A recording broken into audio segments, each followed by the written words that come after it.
made to soar like eagles. And when you talk about eagles, marami pong iba't ibang creatures or animals in the Bible itself.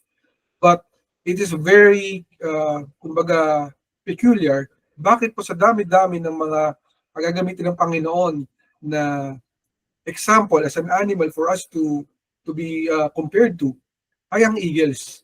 Sometimes also God compares himself to an eagle. But it's very kakaiba, no?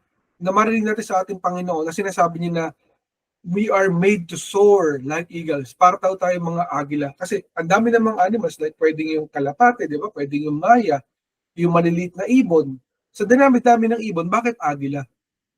Diba? Pwede namang yung mga lumilipad-lipad na maliliit na ano dyan, pwede naman yung lovebirds, di ba? Yung parrot, maraming pwede. Pero bakit eagle? Out of all the animals, out of all the birds, God used the eagle as an example. And today we will understand bakit ginamit ng Panginoon ang agila, no? Bilang example ng ating Panginoon. And when you talk about eagle, this is something very large. Malaki, malakas, di ba? Laging nangunguna.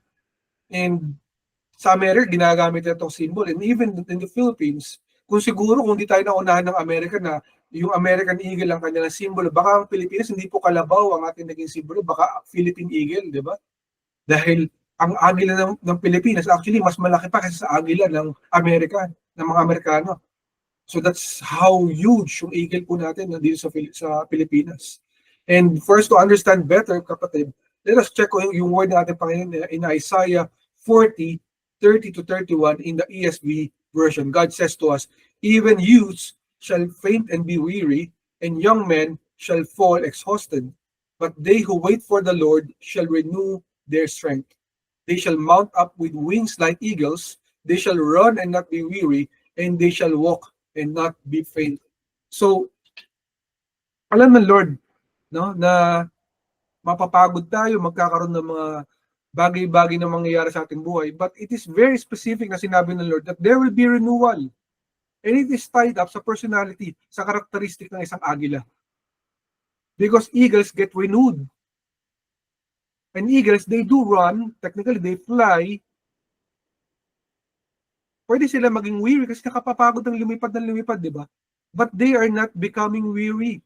Yun ang sinasabi ng Panginoon. So dapat tayo, yes, tatahak tayo, lalakad tayo sa ating buhay, pero hindi tayo dapat mapagod lang.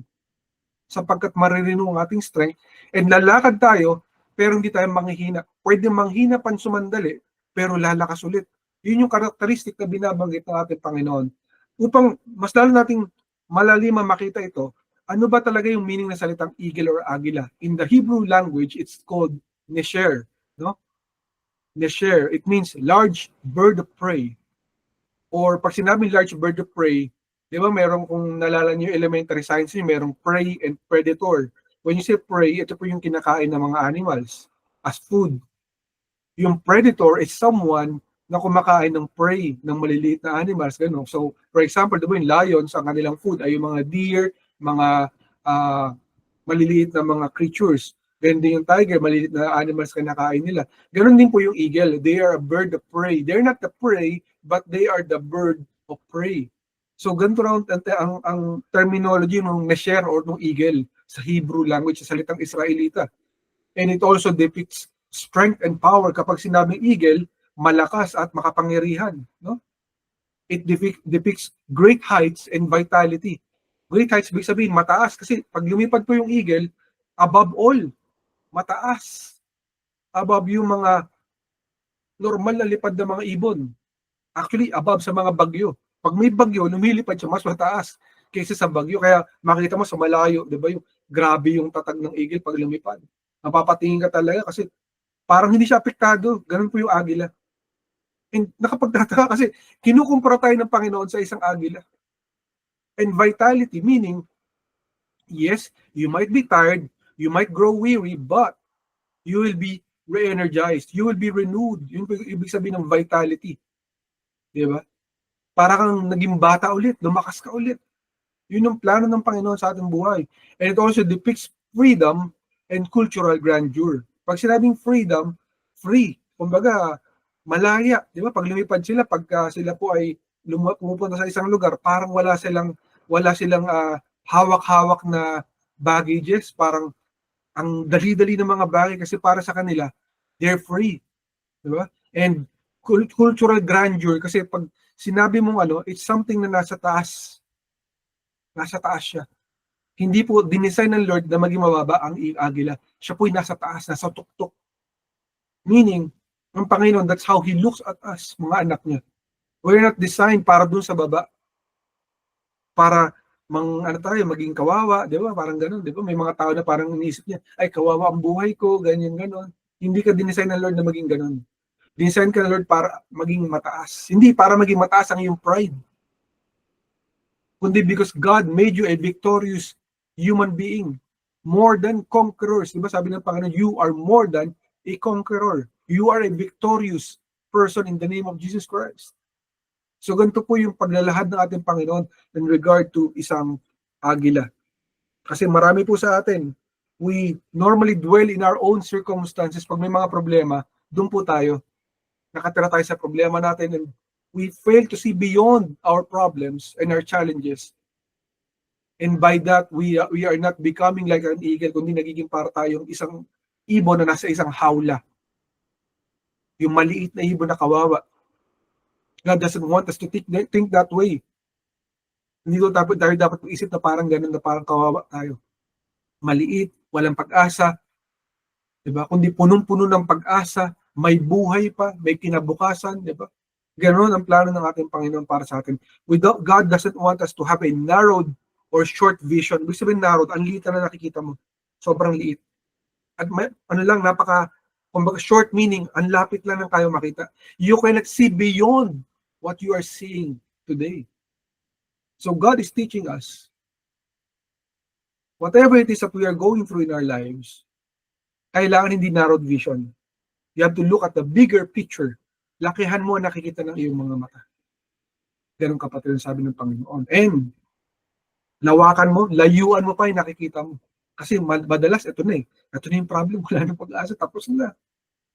Diba? Kaya, doon na papasok yung kakapit sa patalim, gagawa ka rin ng mga hindi magandang bagay, kasi feeling mo, pwede mo naman dayain sa mga Filipino, paborito nilang word, diskarte. Diskartehan mo na lang yan, dayain mo na lang, di ba? Kumbaga sa pila, pag may pila, sumingit ka, dumiskarte ka. Hindi po yung tama, pandaraya po yun. So sinasabi sa atin ng ating Panginoon, we have to do the right things because we are believing, we are seeing bigger things and farther things that we are seeing right now. Tinuturuan tayo ng Panginoon na makakita beyond the human eye, the eye level ng tao. Kasi normally, pag isang tao may hinaharap, nakatingin ka lang sa hinaharap mo. What if meron pa palang plano ang Panginoon? What if there are bigger things ahead of you? Better things ahead of you? And God is teaching us today that we are made to soar like eagles, para tayong mga agila, kapatid. So focus point number 1 na binigay ng ating Panginoon, soar high above the troubles. Soar high above the troubles. So dapat daw tayong mas mataas. Kumbaga lumipad tayo sa taas ng mga troubles or problema. Hindi tayo para mga sisiw, parang basang sisiw. Diba? Pag sinabing basang sisiw, parang kawawa. Diba? Parang iniwan, pinabayaan, ganun yung pag sinabing basang sisiw. Diba? Parang hindi na asikaso, hindi na alagaan.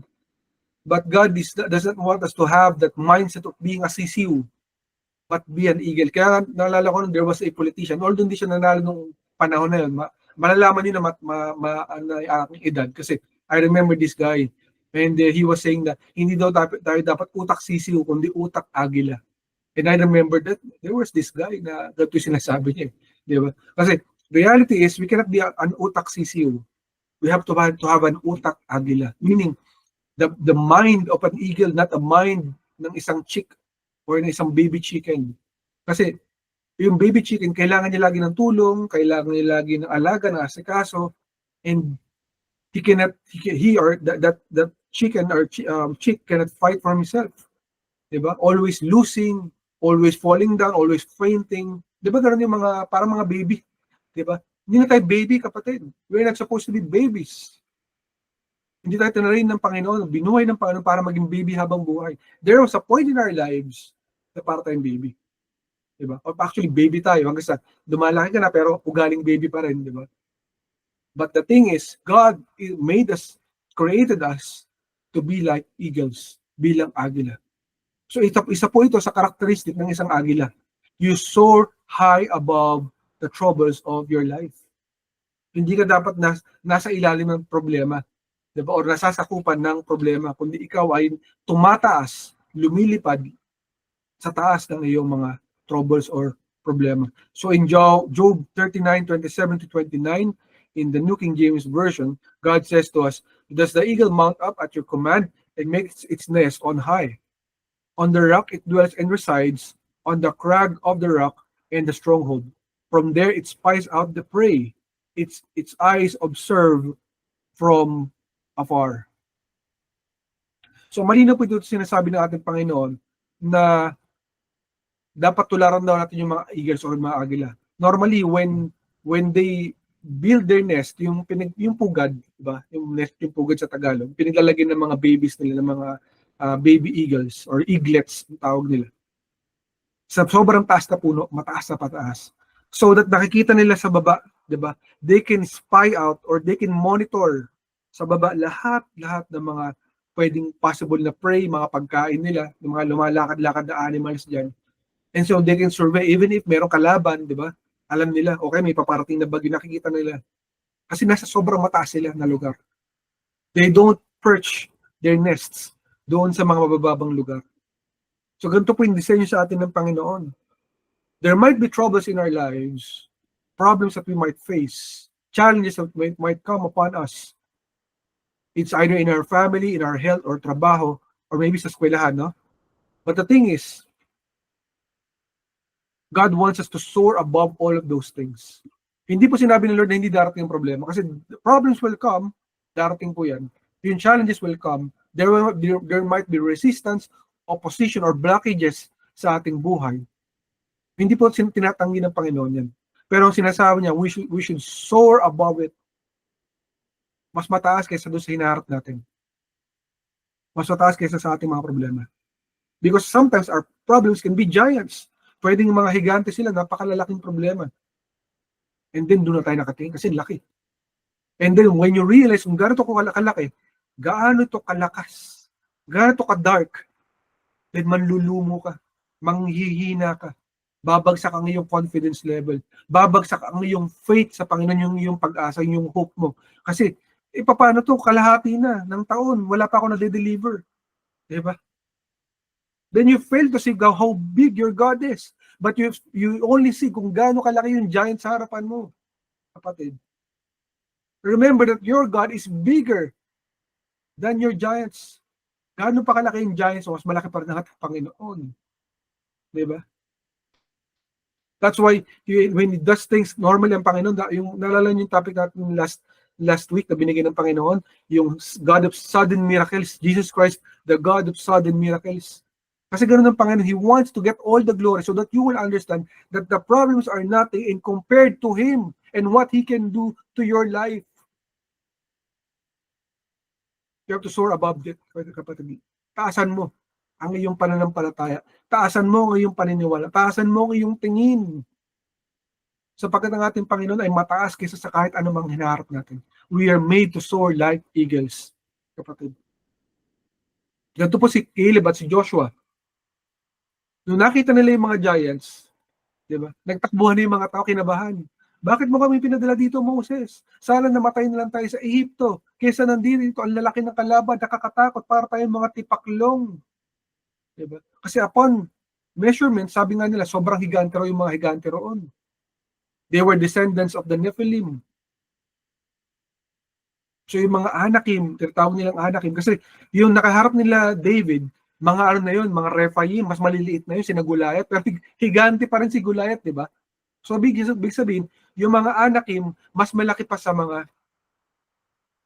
Rephaim o kaya Goliath, pero may mas nauna, may mas malaki pa, kaya yung panahon nila Noah, di ba? Nila Enoch, yung mga Nephilim. So after ang Nephilim, yung mga Anakim naman lumabas. Ang lalaki, nakakatakot. Kaya sabi nga nila, kasi laki raw na sila ng tipaklong. Can you imagine kung gaano kalaki yun? Kasi laki ka ng tipaklong kumpara doon sa kalaban mo.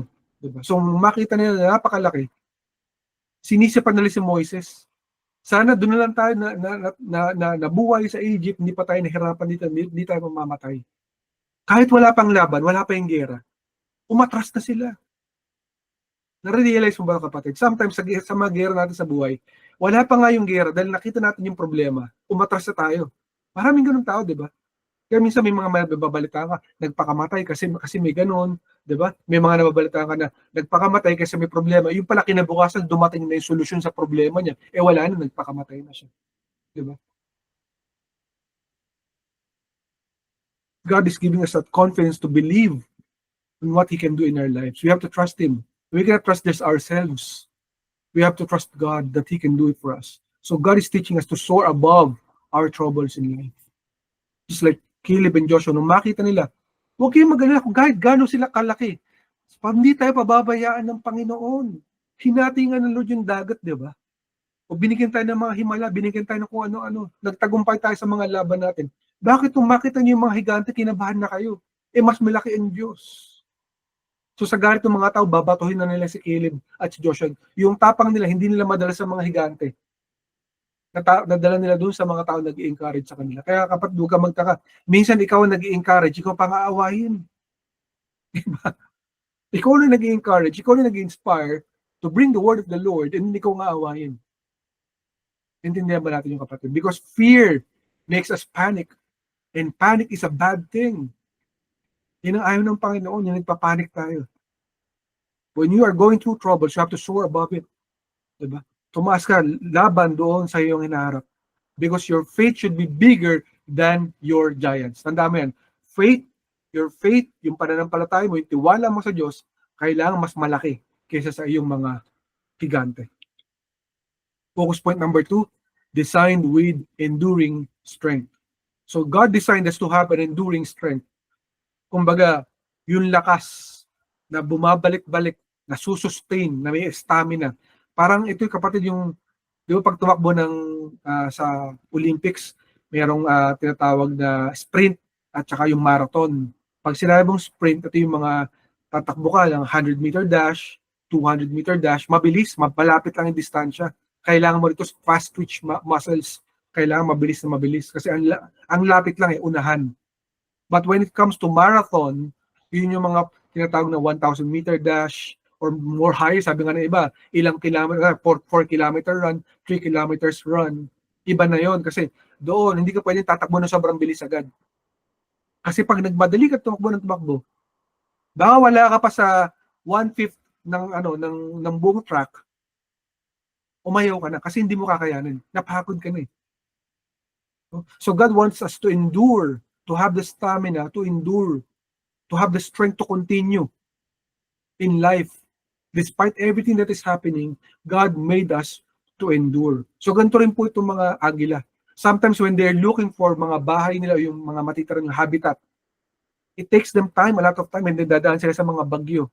So natural, nakakapagod yun, di ba? But as time goes by, as they fly, ito po mga eagles, they are enduring, they're gaining strength, they're getting renewed. Lumalakas sila.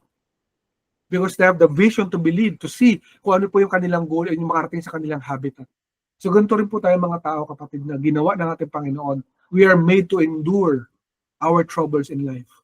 To have the strength to continue, to be renewed, whatever it is that we are facing in our lives.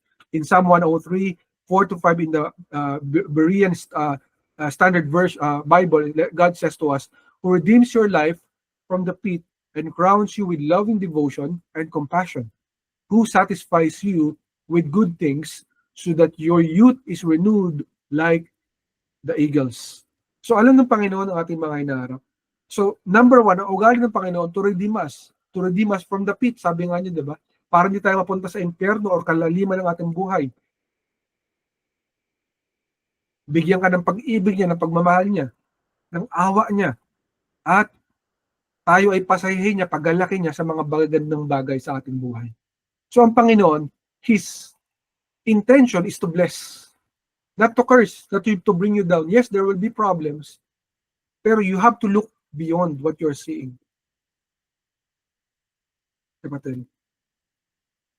The times might be rough, maaaring mahirap yung pinagdadaanan mong trouble, But you have to endure it. Kaya sabi nga, di ba, weeping might come in the night, but joy comes in the morning, di ba? Naging kanta pa nga yun eh. Weeping comes in the night, but joy comes in the morning. Maaring umiiyak ka ngayon, pero bukas makalawa, ngingiti ka ulit, tatawa ka ulit, sasaya ka ulit, mag-i-smile ka ulit, because ito po ang disenyo ng ating Diyos na buhay. Hindi po plano ng Panginoon habang buhay ka naghihirap, habang buhay kang umiiyak. Hindi po ganoon. There might be seasons na talagang may pighati, may mga troubles, may mga problema, but you have to endure it.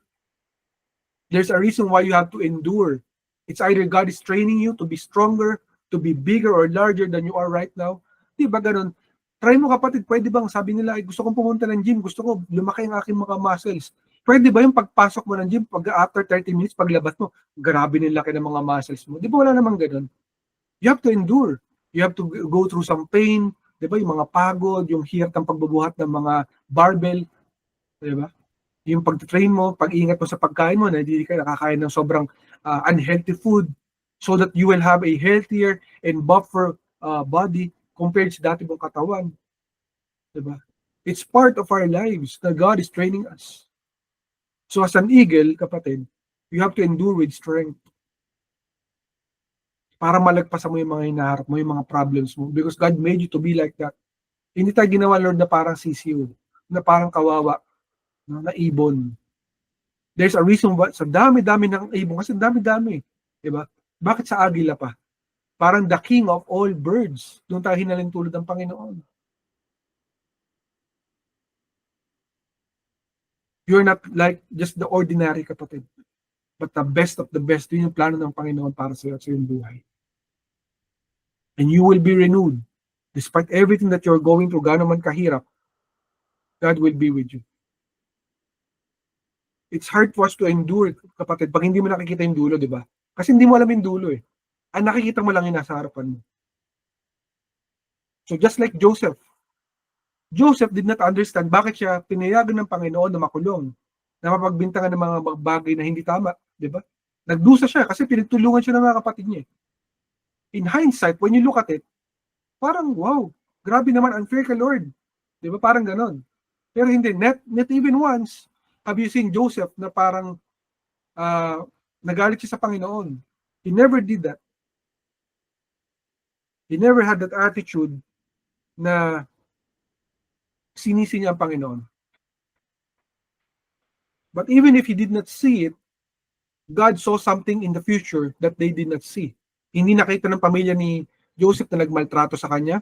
Hindi nakita ni Joseph na may naltrato. Diba? O hindi nakita ng Pharaoh ng Egypt, hindi nakita ng mga tao sa Egypt yung mangyayari. Kasi God saw in the future, there will be a famine, a great famine, taggutom, na mamamatay ang mga tao. And when you look at history, I believe it happened in the late Bronze Age. Yung sasabi na late Bronze Age. It means yung panahon na yun yung time na maraming tao namatay sa dahil sa tindi ng gera, taggutom, diba? Sobrang daming taong namatay.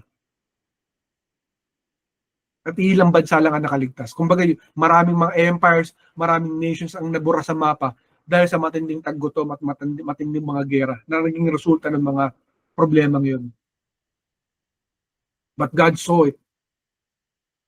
So hindi man nakita ni Joseph, hindi man nakita niya ng mga kapatid. Kapatid, hindi mo man yun nakita. Hindi ko man yun nakita. Why God allowed us to go through some things in our lives? Kasi God saw in the future. So He sent Joseph in advance to prepare for things to come. Sometimes we look only at the troubles or the problems, pero hindi natin nakita yung provision after that, the rewards, the prizes na bigyan ng Panginoon. Kasi ito po si Joseph, hindi po siya nagreklamo. He believed that one day God will restore him. God will recompense and vindicate him. Ganito ka ba mag-isip, kapatid? You believe that one day God will restore what was stolen, what was taken away from you? Kung ano yung lack mo, yung kulang mo, ibibigay at babalik ng Panginoon. More than you can ever imagine. Kasi when you look at the life of Joseph, grabe, di ba? Who would have thought na magiging most powerful man on earth siya during that time? And Egypt was the superpower in the world. So God sent him in advance. Do not just look doon sa kanyang trouble, sa kanyang mga pag-iyak, yung kanyang pagtangis. Tignan mo kapatid kung paano pinrepair na Lord ang sitwasyon niya at ang sitwasyon ng buong mundo. Sometimes you do not even know kung anong plano ng Panginoon para sa buhay mo. Pero magtiwala ka kapatid sa kaya niyang gawin sa iyong buhay. Because God knew what was coming. We will never know what is coming into our lives. But God knows. So you have to have that enduring spirit. Kailangan magkaroon ng stamina to continue, to fight, to move forward kahit ang hirap. Kasi meron pa palang paparating. Diba? Ang mga biyaya, ang mga pangako, ang plano, ang kasagutan ng ating Panginoon. Takeaway na binigyan natin, Lord. Number 1, the keen vision of eagles. So the keen vision of eagles, ibig sabihin, para doon tayong agila. Ang agila kasi, hindi lamang siya nakatingin sa harapan niya. Kahit malayong-malayo pa, yung maliit na daga, or yung mice, or yung rabbit, from a very far distance, the eagle can spot it. Kahit gaano pa karami yung mga nakabalandra dyan, may mga dahon-dahon, di ba? May mga puno, mas mahangin, di ba? Can you imagine that? Diba? Ang gulo-gulo. Pero his eyes is focused onto the prey because an eagle is a bird of prey. So he sees the prey from very, very long distance. And God is telling us that we should be like the eagles, to have that keen vision. Number 2, to have the strength and freedom in flight. So pag lumilipad po ito pong eagle, hindi po siya lumilipad sa buhay niya para umiyak at ma-depress. No? Kasi it's easy for us to be depressed. Pero lumilipad siya kasi kahit ano pa yung kaguluhan, he has that freedom and strength ng kanyang puso na kaya niya itong mga nandito na bagay sa kanyang kapaligiran. So ganun din dapat tayo, sabi ng ating Panginoon. And lastly, you are being renewed so that you will be transformed. So when God renews your strength, pag binibigyan ka ng bagong pag-asa ng Panginoon, bagong buhay, bagong opportunities in life, God did not renew you to be the worst version of you. God renewed you to transform you to the better version of you. To be the best version kung sino ka. Ganun ang plano ng Panginoon. Ganun yung destination mo, kapatid. To transform you to be the greatest form of yourself. So God means the best for all of us. Intends the best for all of us, kapatid. Ganun po ang ating Panginoon. So tingnan po natin mga verse na binigyan ng ating Lord. In Habakkuk 2-3 in the ESV version, God says to us, the righteous shall live by his faith. And the Lord answered me, write the vision, make it plain on tablets, so he may run who reads it.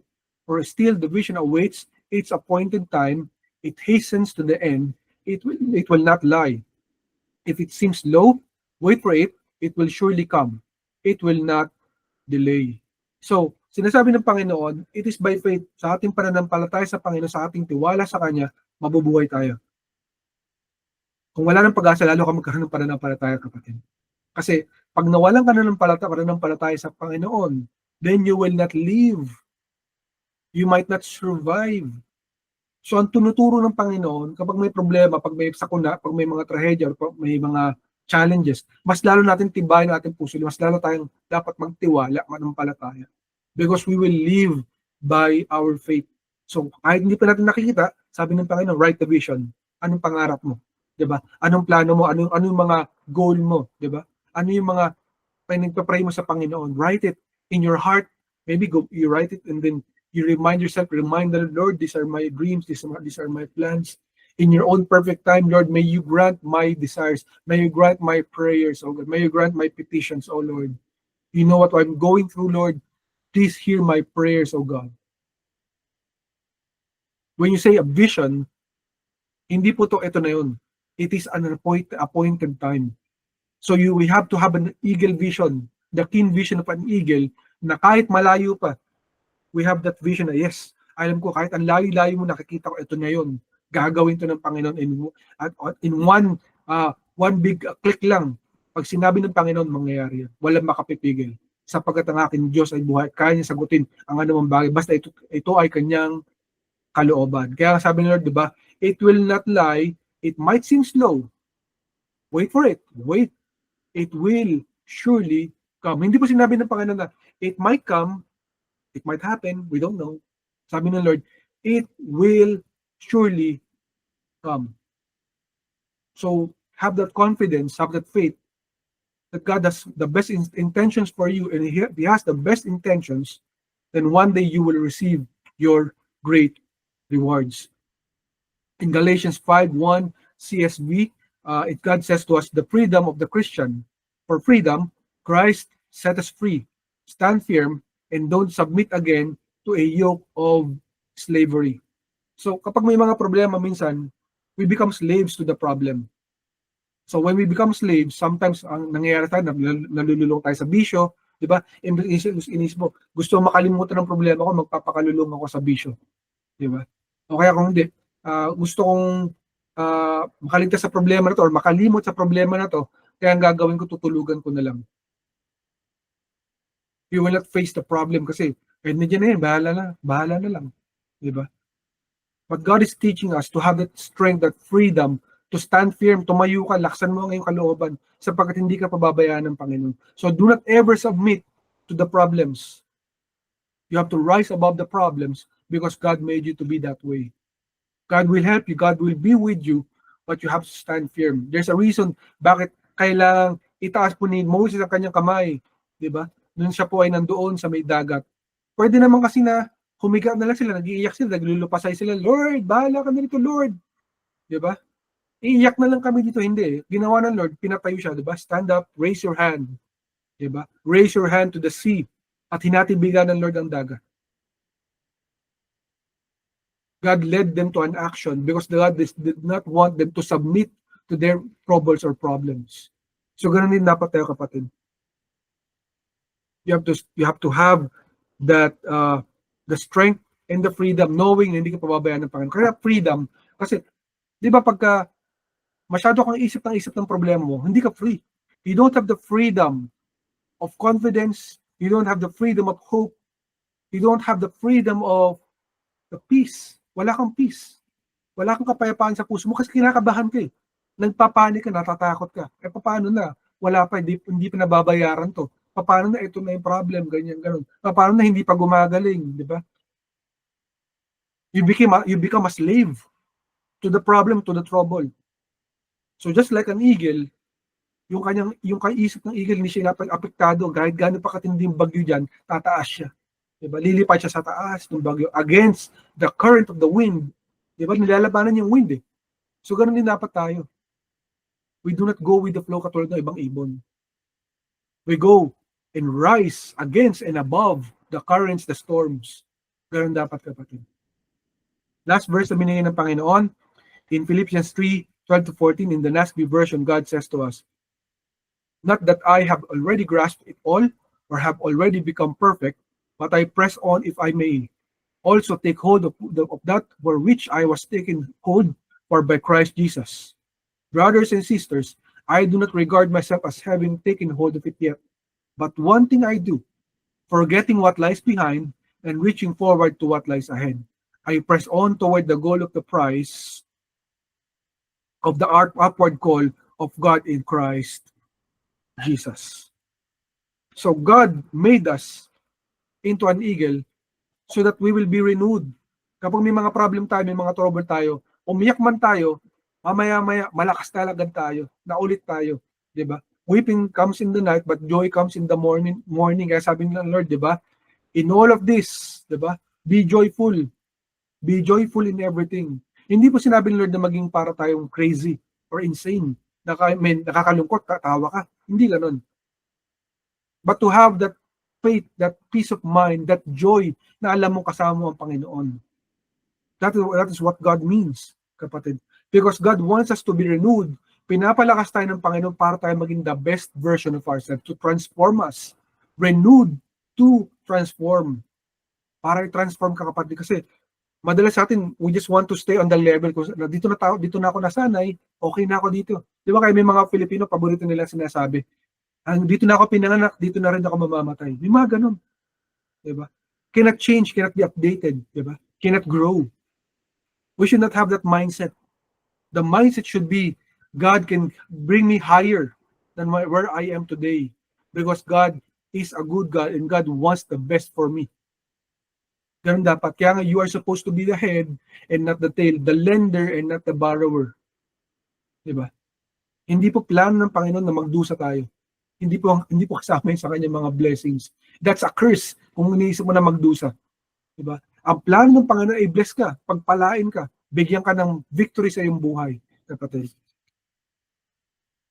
In all your walk in life, kapatid, you have to continue walking with the Lord with faith and believing na gagawin niyo yun. Just like an eagle. Diba? Kasi marami sa atin kapag may mga trouble, sinisisi pa natin ang ating Lord. Diba? At dahil yun, nalulugmok tayo, nadadown tayo nung nade-depress tayo. Pero nilikha tayo ni Lord, hindi para malugmok, kundi para tayo ay lumipad. Lumipad above our problems. Ang mga problema natin, mas mataas tayo dapat doon, kapatid. Hindi po sinabi ni Lord na hindi darating ang problema. There will be problems. But what God wants us to rise above all our troubles. Just like David, ba? Nung siya po'y hinahunting nila Saul, ni King Saul, he could have been angry with God. Lord, akala ko ba tinawag mo ko to be a king? You have anointed me. Bakit ganito? Bakit ganon? But never once did David despise the Lord. Hindi niya sinisi ang Panginoon. But he waited patiently. Believing, having that keen vision na merong gagawin Lord sa dulo. Enduring the troubles, di ba? Years. Kapatid, dekada kapatid na nagdusa si David. Pero hindi po nawala yung tiwala niya sa Panginoon. Dapat ganun tayo, kapatid. You have to have that faith, that eagle faith, na hindi ka pababayaan ng iyong Panginoon. Because your turn will come. And totoo nga, dumating po yung turn ni David. One day, the turn came. At yung reward niya nakuha niya. Naging hari siya ng buong Israel. He was rewarded for his faithfulness. Diba? We must learn to rise above the giants that we have. Just like Elisha. Nung nakita nila napakaraming mga sundalo na pinapalibutan yung lugar ng Dothan, kinabahan silang lahat. Diba? Pati yung servant niya, na matagal niya kasama, na nakita na maraming himala ng Panginoon, he has seen a lot of miracles from God. And yet, nung nakita nila yung mga sundalo, na nag-melt yung kanilang puso, yung mga kalaban na sundalo. But Elisha asked the Lord, Lord, show to him that those who are with us are more than those who are against us. Kaya pag narinig mo yung verse 9, ito po yun. Those who are with us are more than those who are against us. At tunay nga, binuksan ng Lord yung mata ng kanyang servant at nakita nila na mas marami ang mga anghel na nakapalibot sa kanila kumpara dun sa mga sundalo na nakapaligid sa kanila. Kapatid, hindi mo alam kung gaano katindi ang proteksyon na meron ka galing sa Panginoon. So, hindi ka mapapabayaan, hindi ka mapapahamak. Grabe po ang angel of hosts ng ating Panginoon. Tanda mo, isa sa mga pangalan ng Lord, Jehovah, Shabayot. Ibig sabihin ng Shabayot, Jehovah, the Lord of hosts, the angel of God armies. He has an army to protect you, to protect all of us. Ganun po ang characteristic ng ating Panginoon. And He is always a protective God because God is also like an eagle. Like an eagle na pinaprotektahan niya yung mga anak niya na maliliit. The parent eagles are very protective of their little ones because God is a caring God. So remember and be reminded na hindi ka pababayaan ng Panginoon sapagkat He cares about you. He cares about your troubles and what you are going through. You are made not to be a slave, but to be a leader. You are supposed to lead, kapatid.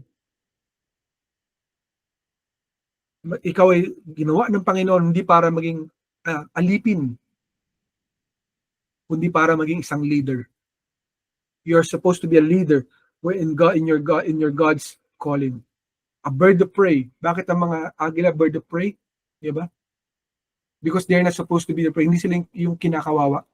Hindi sila yung hunting. Sila yung nag-hunt. So God made us to be a hunter. Basically, a hunter of souls. So that yung buhay mo maging halimbawa sa maraming tao na makita nila na tunay nga, ay oo, naniniwala nga ako. May Diyos ka kasi nakita ko itong tao nito eh. Kahit ang dami niyang pinagdaanan, nakayanan niya kasi kasama niya ang Panginoon. And therefore, I do believe that through His leadership, there is God in this world. Nakita ko yung buhay niya. Na kahit na parang imposible nagawa niya nangyari. No? At pagmasdan niyo pa, isa pa sa karakteristika ng isang eagle, ng isang agila, yung solitary leadership. When you look at it, kapatid, wala kang makitang agila na magkakasama sila in groups.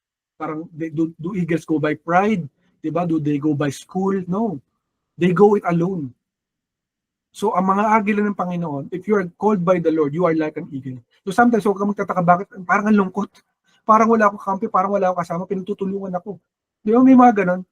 Ang feeling mo parang si Lord lang yung kakampi ko. God designed it that way. And so, you will be stronger. And so, you will have that faith, hindi ka niya pababayad, kasama mo siya. Kasi kahit ang daming opposition against you, mapatrabaho, mapasa pamilya, di ba? Kahit saan ka mapunta, alam mo, kasama mo Lord, hindi ka niya pababayaan, di ba? Sabi niya, I will never leave you nor forsake you because you are made for victory. Tandaan natin, katulad ng sinabi kanina sa kanta, by faith, we are supposed to move mountains. We can do all things to Christ who gives us strength. Pag hindi mo na kaya ng Panginoon. Why? Because God is above all things.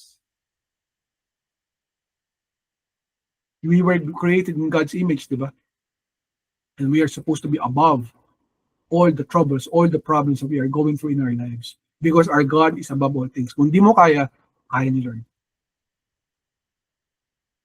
Kung imposible na, posible sa ating Panginoon.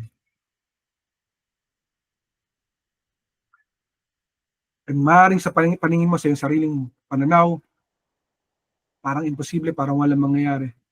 But God is still above all wisdoms. Diba? Above all wisdom, above all thrones.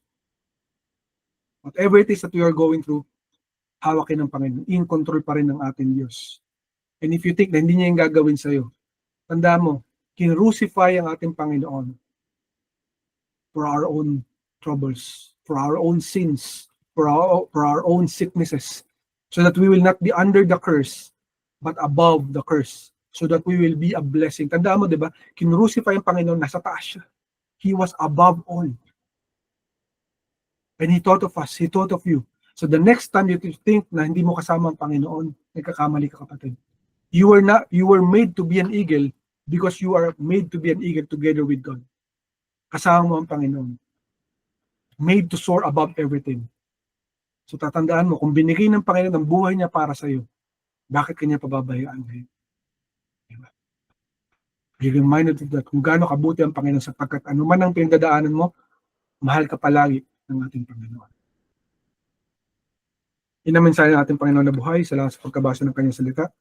And maybe kapatid, this is the first time that you're hearing this broadcast. You might not know me. You might not know Ancient Doors Church. And baka worse, baka hindi mo pakilala ang ating Panginoon sa Kristo. Kapatid, in this lifetime, there's a destination. And destination na yan, yung mga bagay na hindi natin maiwasan. Number one, yung physical death. Lahat ng tao na mamamatay. Whatever it is that you go through, one way or another, people will die. It's either 100 years from now, we don't know. Only God knows. Diba? But the thing is, pag tayo namatay, at least alam mo kung saan ka mapupunta. It's either people might die and mapunta sila sa coffin or somewhere else. Diba? Merong destination na medyo may idea kung anong gagawin. Pero pag tayo nawala na sa mundo na to, how about your spirit? What will happen? Will you go to hell or to heaven? How are you sure? Diba? There's no assurance. But if you want to be assured na makarating ka sa langit balang araw at hindi sa hell, kasi kapatid, for one thing that you have to understand, everyone has sinned against God. At lahat po na nagkasala are supposed to get death. At yung kamatayan na yun ay pagpunta sa impyerno. Alam mo ba yung kapatid? Lahat na nagkasala ay pupunta sa impyerno. But there's only one way para makaligtas ka sa impyerno, because someone gave his life as a sacrifice, the ultimate sacrifice, bilang kabayaran sa ating mga kasalanan, para hindi na pupunta sa impyerno, kung hindi pupunta sa langit balang araw. But there's a step that you must do. That step is to believe in Him, that He is your Lord, God, and Savior, that He died for you on the cross 2,000 years ago, and lived again after 3 days. He was resurrected bilang kabayaran, bilang katapusan, na tayo makarating sa langit balang araw. If you will believe in Him today and ask for forgiveness sa lahat ng iyong kasalanan, ng iyong buong puso, isip at kaluluwa, then kapatid, you will receive the life of salvation, the promised salvation ng ating Panginoon, na makararating ka sa langit balang araw kasama ang ating Panginoon. If you want to receive that, kapatid, samahan mo ako manalangin. Believe in your heart and God will give to you that gift. Let us pray, kapatid. Jesus, tinatanggap kita sa aking buhay. Tinatanggap kita sa aking buhay. Lumalapit ako sa iyo. Lumalapit ako sa iyo. Patawarin mo ako Patawarin mo sa lahat-lahat sa lahat-lahat ng aking mga kasalanan. ng aking mga kasalanan. Linisin mo ako Linisin mo ako at aking pagkatao. ang aking pagkatao. Tinatanggap kita Tinatanggap kita bilang Diyos bilang Diyos, Panginoon at tagapagligtas Panginoon at tagapagligtas ng aking buhay. ng aking buhay. Salamat, Panginoon, Salamat, Panginoon, makakasama kita sa langit makakasama kita sa langit balang araw. balang. Salamat, Lord, Salamat, Lord, sa kaligtasan na bigay mo. sa kaligtasan na bigay. Salamat, Panginoon, Salamat, Panginoon, namatay ka namatay ka sa krus ng Kalbaryo sa krus ng Kalbaryo at nabuhay muli at nabuhay mo pagkatapos ng 3 araw. pagkatapos ng 3 araw. Ikaw na Ikaw na ang Diyos ko ang Diyos ko at ang buhay ko. at ang buhay ko. Ito ang aking panalangin Ito ang aking panalangin sa pangalan ni Jesus. sa pangalan ni Jesus. Amen, amen at amen. Amen. Amen. If you pray that prayer, kapatid, congratulations, sir. God loves you more than you can ever imagine, and He wants to work with your life. And if you want to know more about Jesus Christ, I urge you, kapatid, reach out to us in Ancient Doors Church social media platforms, and we will be more than glad to help you out. Congratulations, sir.